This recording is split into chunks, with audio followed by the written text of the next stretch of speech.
reflect what's in the what's in the background, and also what's in the foreground. Because if you look at any vertical glass, you will notice that it reflects forward and backwards.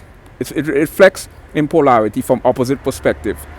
And if you look, when you look straight through the glass, what you notice is the contrast that face us, the shape, the background that face us is more what I call the sacred geometric vanishing point. Vanishing point is basically a sacred geometric architecture map. Basically, it's a map, you know,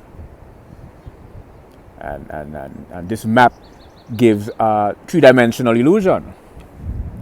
My subservient objective to lecture on my algorithm to get into something that has a little more practical implication and application, and that is neurotypicals or normal individuals' misconception, misperception, or misapprehension of individuals who fall outside the spectrum of what is perceived as normal.